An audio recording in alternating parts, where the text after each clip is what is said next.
네, 사례를 통한 생활 법령 정보 알리기 시간인데요. 슬기로운 생활을 위한 생활백서 매주 화요일은 손에 안 보는 생활 법령을 알아보도록 하겠습니다. 자, 생활 속 각종 분쟁들 법을 알면 답이 보입니다. 오늘 함께할 법제처의 김유미 사무관 전화 연결돼 있습니다.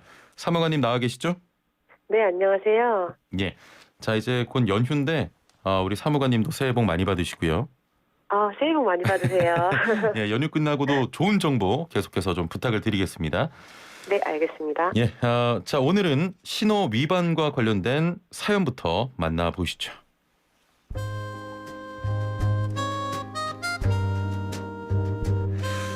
평소처럼 운전하던 중에 도로 포장 공사가 한창이라 정지선과 횡단보도가 없는 교차로를 통과하고 있었습니다. 그런데 갑자기 뒤에서 따라오던 차가 제 차를 들이받았는데요.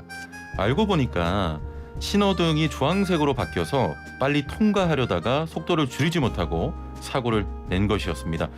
사고가 난 것도 억울한데 뒷차 운전자는 제가 속도를 줄여서 사고가 난 것이고, 심지어 정지선과 횡단보도가 없는 교차로는 주황색 신호에 정지해야 할 의무가 없다고 하는데요. 이 경우 뒷차 운전자의 말대로 정말 신호 위반이 아닌 건가요?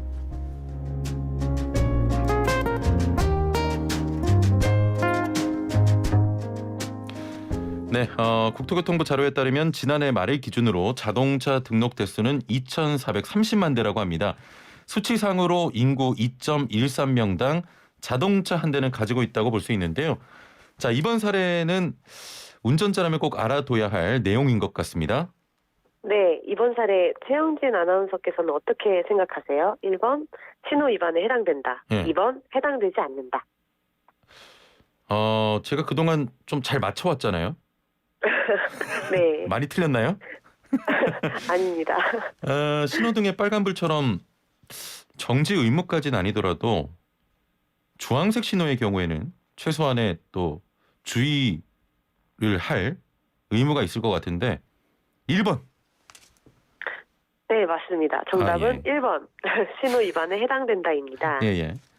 네, 도로교통법 시행규칙 제6조 제2항 및 별표 2에 따르면 차량 신호등이 주황색 신호를 표시할 때 차량은 정지선이 있거나 횡단보도가 있을 때에는 그 직전이나 교차로 직전에 정지해야 되며, 이미 교차로에 차량이 일부라도 진입한 경우에는 예. 신속히 교차로 밖으로 진행해야 한다고 규정을 하고 있는데요. 예.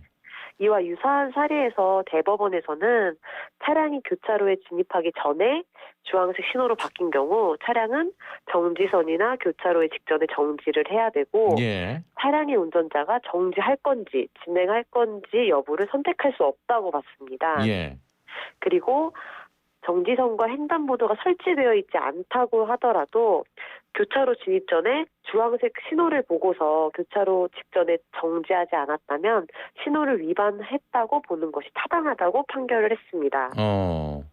따라서 사례의 경우 주황색 신호를 분명히 인지하고도 교차로 직전에 정지를 하지 않았기 때문에 신호 위반에 해당됩니다. 그렇군요. 자, 대법원에서 차량이 교차로에 진입하기 전에 주황색 신호로 바뀐 경우에는 차량은 정지선이나 교차로에 직전에 정지해야 하고요.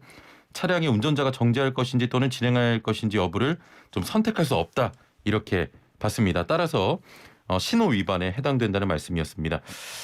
자, 그러면 좀 추가로 더 알아둬야 할 점도 있을까요? 네, 참고로 교통사고가 발생한 경우 도로교통법에서는 처벌 규정뿐만이 아니라 교통사고 발생 시의 조치에 대해서도 의무화를 하고 있는데요. 예.